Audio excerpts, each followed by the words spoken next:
आज हम प्रेमचंद की कहानी शौत सुनेंगे। जब रजिया के 2-3 बच्चे होकर मर गए और उम्र ढल चली तो रामू का प्रेम उससे कुछ कम होने लगा और दूसरी ब्याह की धुन सवार हुई।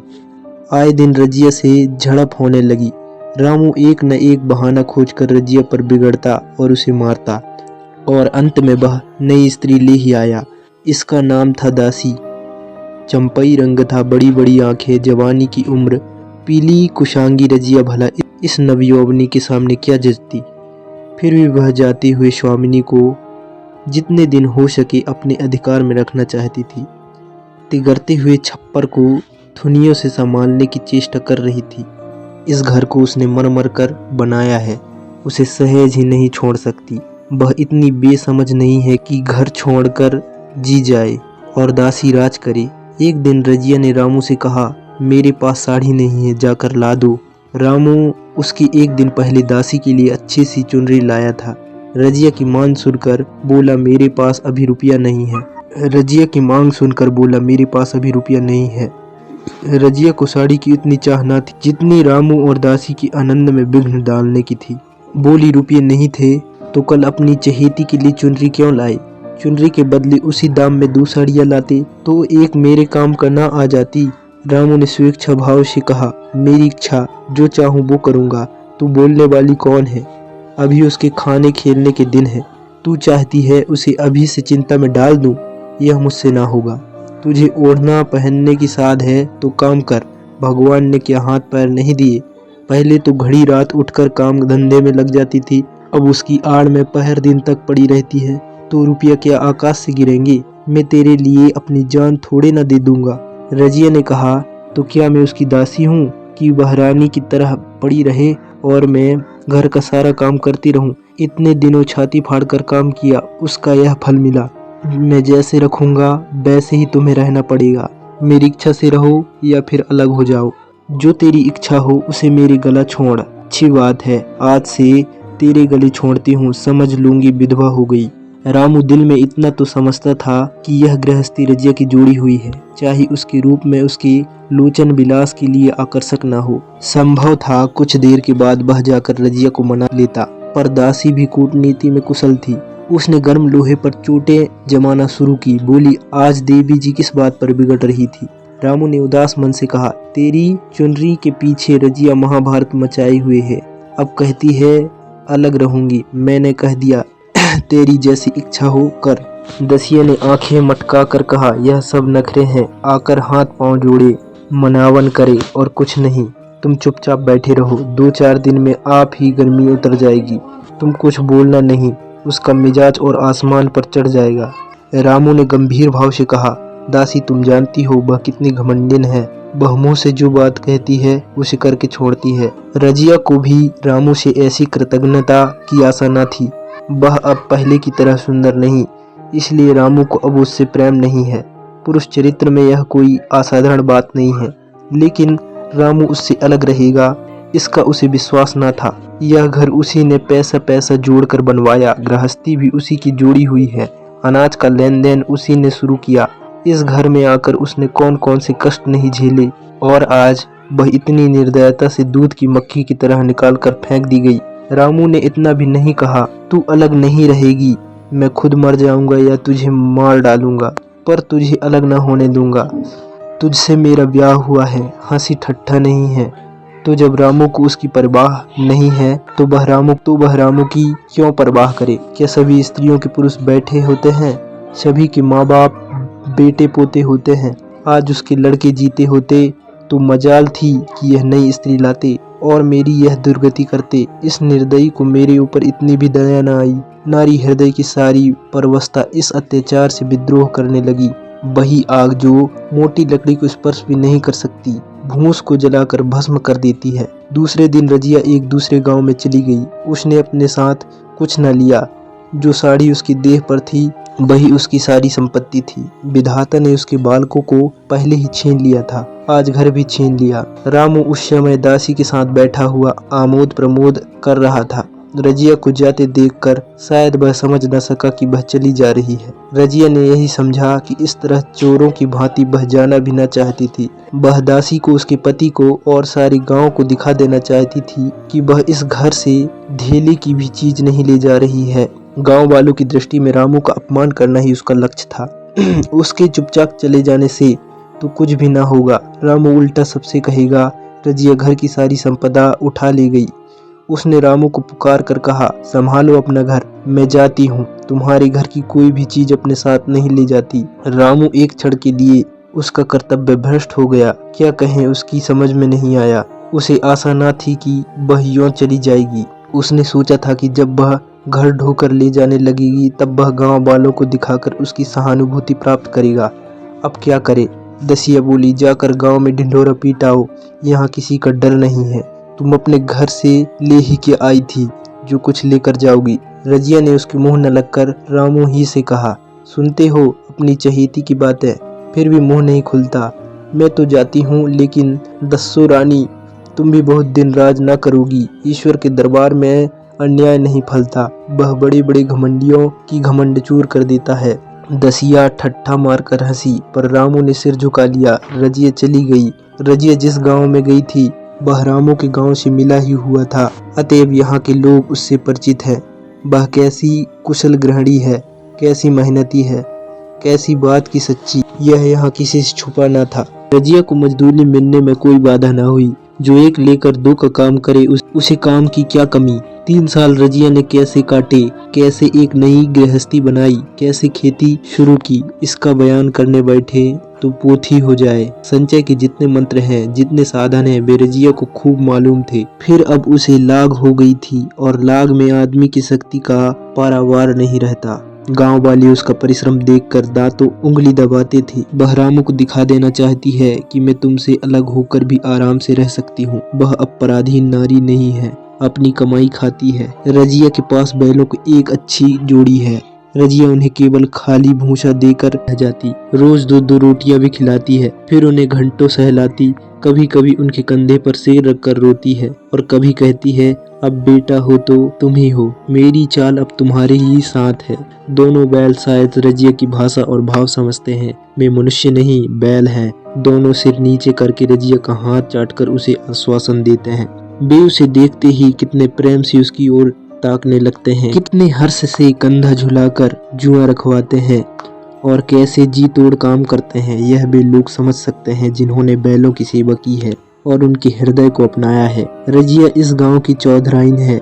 उसकी बुद्धि जो पहले नित्य आधार खोजती थी और स्वच्छंद रूप से अपना विकास न कर सकती थी, अब छाया से निकलकर प्रौढ़। एक दिन रजिया घर लौटी तो एक आदमी ने कहा, तुमने नहीं सुना चौधराइन, रामू तो बहुत बीमार है, सुना 10 लंघन हो गए हैं। रजिया ने उदासीनता से कहा, जूड़ी है क्या? जूड़ी नहीं, कोई दूसरा रोग है, बाहर खाट पर पड़ा था। मैंने पूछा, कैसे जी है रामू? तो रोने लगा, बुरा हाल है, घर में एक पैसा भी नहीं है कि दवा दारू कर सकूं। दसिया का एक लड़का हुआ है, वह तो पहले भी काम धंधा न करती थी और अब तो लड़कोरी है, कैसे काम करने आए। सारी मार रामू के सिर पर जाती है। फिर गहने चाहिए, नई दुल्हन यो कैसे रहे। रजिया ने घर में जाते हुए कहा, जो जैसा करेगा वैसा ही भोगेगा, लेकिन अंदर से उसका जी ऐसा ना था। वह एक क्षण में फिर बाहर आई। शायद उस आदमी से कुछ पूछना चाहती थी, और इस अंदाज से पूछना चाहती थी मानो उसे कुछ परवाह नहीं है, पर वह आदमी चला गया था। रजिया ने पूर्व पश्चिम जाकर देखा, वह कहीं भी न मिला। तब रजिया द्वार के चौखट पर बैठ गई। उसे वे शब्द याद आए जो उसने 3 साल पहले रामू के घर से चलते समय कहे थे। उस वक्त जलन में उसने वह साफ दिया था, अब वह जलन ना थी। समय ने उसे बहुत कुछ शांत कर दिया था। रामू और दासी की हीन अवस्था अब ईर्ष्या के योग्य नहीं, दया के योग्य थी। उसने सोचा, रामू को 10 लंघन हो गए हैं तो अवश्य ही उसकी दशा अच्छी ना होगी। कुछ ऐसा मोटा ताजा तो पहले भी ना था। 10 लंघन ने तो बिल्कुल ही डुला डाला होगा। फिर इधर खेती बाड़ी में भी टूटा ही रहा, खाने पीने को भी ठीक ठाक ना मिला होगा। पड़ोसी की एक स्त्री ने आग लेने के बहाने आकर पूछा, सुना रामू बहुत बीमार है, जो जैसा करेगा वैसा पाएगा। तुम्हें इतनी बेदर्दी से निकाला कि कोई अपने बैरी को भी ना निकाले। रजिया ने टोका, नहीं दीदी, ऐसी बात ना थी। वे तो बेचारे कुछ बोल ही नहीं, वो तो बेचारे कुछ बोले ही नहीं। मैं चली तो सिर झुका लिया। दसिया के कहने पर वह चाहे जो कुछ कर बैठे हों, यूं मुझे कभी कुछ नहीं कहा। किसी की बुराई क्यों करूं? फिर कौन मर्द ऐसा है जो औरतों के बस में नहीं हो जाता? दसिया के कारण उनकी यह दशा हुई है। पड़ोसन ने आग न मांग मुंह फेरते हुए चली गई। रजिया ने कलसा और रस्सी उठाई और कुएं पर पानी खींचने गई। बैलों को शानी पानी देने की बेला आ गई थी, पर उसकी आंखें उस रास्ते की ओर लगी थी जो रामू के गांव की ओर जाता था। कोई उसे बुलाने अवश्य आ रहा होगा। नहीं, बिना बुलाए वह कैसे जा सकती है? लोग कहेंगे आखिर दौड़ी आई ना। मगर रामू तो अचेत पड़ा होगा। 10 लंघन थोड़े नहीं होते। उसकी देह में था ही क्या? फिर उसे कौन बुलाएगा? दसिया को क्या गरज पड़ी है? कोई दूसरा घर कर लेगी। जवान है, 100 ग्राहक निकल आवेंगे। अच्छा, वह आ तो रहा है। हाँ, आ रहा है। कुछ घबराया सा जान पड़ता है। कौन आदमी है? इसे तो कभी मलसी गांव में नहीं देखा। मगर उस वक्त से मलसी गांव कभी गई भी नहीं। 2-4 नए आदमी आकर बसे ही होंगे। बटोही चुपचाप कुएं के पास से निकला। रजिया ने कलसा जगत पर रख दिया और उसके पास जाकर बोली, रामू महतो ने भेजा है तुम्हें? अच्छा तो चलो घर, मैं तुम्हारे साथ चलती हूँ। नहीं, अभी मुझे कुछ देर है। बैलों को शानी पानी देना है, दिया बत्ती करनी है। तुम्हें रुपये दे दूँ? जाकर दसिया को दे देना। कह देना कोई काम हो तो बुलावा भेजे। बटोही रामू को क्या जाने, किसी दूसरे गांव का रहने वाला था। पहले तो चकराया, फिर समझ गया। चुपके से रजिया के साथ चला गया और रुपये लेकर लंबा हुआ। चलते चलते रजिया ने पूछा अब क्या हाल है उनका। बटोही ने अटकल से कहा, अब तो कुछ संभल रहे हैं। दसिया बहुत रो धो तो नहीं रही है? रोती तो नहीं थी, वह क्यों रोएगी? बटोही चला गया तो रजिया ने बैलों को सानी पानी दिया, पर मन रामू की ही ओर लगा हुआ था। स्नेह स्मृतियां छोटी छोटी तारिकाओं की भांति मन में उदित होती जाती थी। एक बार जब वह बीमार पड़ी थी, वह बात याद आई। 10 साल हो गए। वह कैसे रात दिन उसकी सिरहाने बैठा रहता था। खाना पानी तक भूल गया था। उसके मन में आया, क्यों न चल कर देख ही आवे। कोई क्या कहेगा? किसका मुंह है जो कुछ कहे? चोरी करने नहीं जा रही हूँ, उस आदमी के पास जा रही हूँ जिसके साथ 15-20 साल रही हूँ। दसिया नाक सिकोड़ेगी, मुझे उससे क्या मतलब। रजिया ने किवाड़ बंद किए, घर को सहेजा और रामू को देखने चली गई।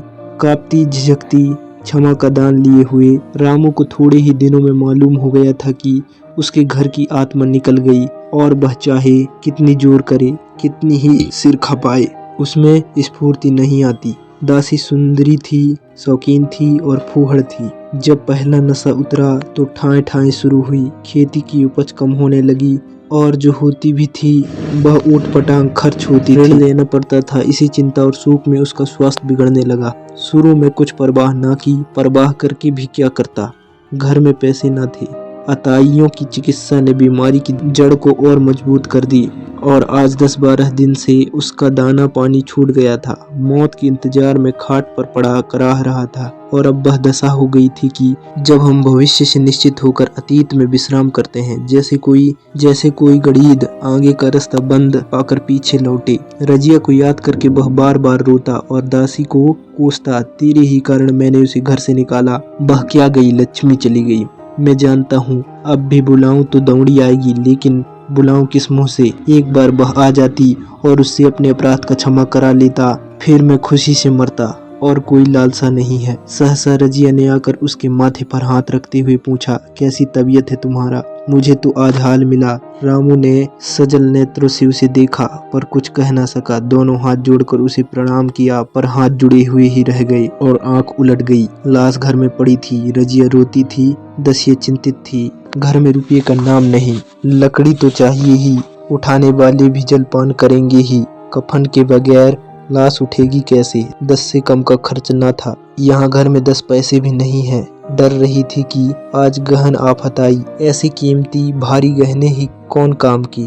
किसान की बिसात ही क्या, 2-3 नग बेचने से 10 मिल जाएंगे, मगर और हो ही क्या सकता है। उसने चौधरी के लड़के को बुलाकर कहा, देवर जी, यह बेड़ा कैसे पार लागे। गांव में कोई धीले कभी विश्वास करने वाला नहीं। मेरे गहने हैं, चौधरी से कहो इन्हें गिरवी रखकर आज का काम चलाएं, फिर भगवान मालिक है। रजिया से क्यों नहीं मांग लेती। सहसा रजिया आंखें पोंछती हुई आ निकली, कान में भनक पड़ी। पूछा, क्या है जोखू, क्या सलाह कर रहे हो। अब मिट्टी उठाओगे कि सलाह की बेला है। हाँ, उसी का इंतजाम कर रहा हूँ।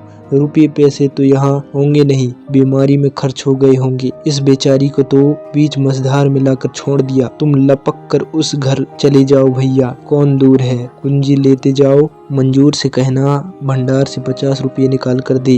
कहना ऊपर की टपरी पर रखे हैं। वह तो कुंजी लेकर उधर गया। इधर दसिया रजिया के पैर पकड़कर रोने लगी। बहन, आपकी ये शब्द उसके हृदय में बैठ गए। उसने देखा रजिया में कितनी दया, कितनी क्षमा है। रजिया ने उसे छाती से लगाकर कहा, क्यों रोती है बहन। वह चला गया, मैं तो हूँ, किसी बात की चिंता न कर। इसी घर में हम और तुम दोनों उसके नाम पर बैठेंगे। मैं वहाँ भी देखूंगी, यहाँ भी देखूंगी। धाप भर की बात ही क्या, कोई तुमसे गहने पाते मांगे तो मत देना। दसिया का जी होता था कि सिर पटक कर मर जाए। इसे उसने कितना जलाया, कितना रुलाया और घर से निकाल कर छोड़ा। रजिया ने पूछा, जिस जिसके रुपये हो सूरत करके मुझे बता देना। मैं झगड़ा नहीं रखना चाहती। बच्चा दुबला क्यों हो रहा है। दसिया बोली, मेरे यहाँ दूध होता ही नहीं। गाय जो तुम छोड़ गई थी वह मर गई, दूध नहीं पाता। राम राम, बेचारा मुरझा गया है। मैं कल ही गाय लाऊंगी, सभी गृहस्थी उठा लाऊंगी। वहाँ क्या रखा है। लाश उठी, रजिया उसके साथ गई।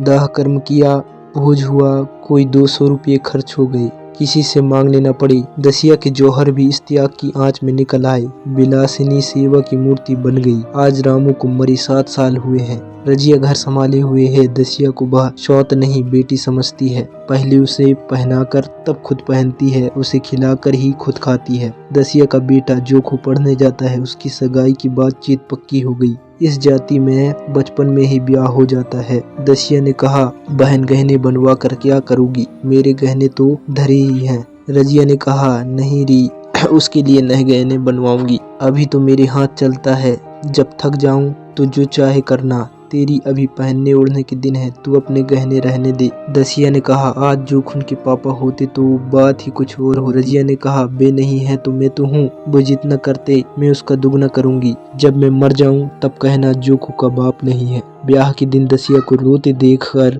रजिया ने कहा, बहू तुम क्यों रोती हो, अभी तो मैं जीती हूँ। घर तुम्हारा है, जैसा चाहो रहो। मुझे एक रोटी दे दो बस, और मुझे क्या करना है। मेरे आदमी मर गया, तुम्हारा तो अभी जीता है। दसिया ने उसकी गोद में सिर रख दिया और खूब रोई। जी तुम मेरी माता हो, तुम ना होती तो मैं किसके द्वार पर खड़ी होती। घर में तो चूल्हा टूटते थे, उनके राज में मुझे दुख ही दुख उठाने पड़े। सुहाग का सुख तो मुझे तुम्हारे राज में मिला। मैं दुख से तो नहीं रोती, रोती हूँ भगवान की दया पर कि कहाँ मैं और कहाँ ये खुशहाली। रजिया मुस्कुराई और रो पड़ी।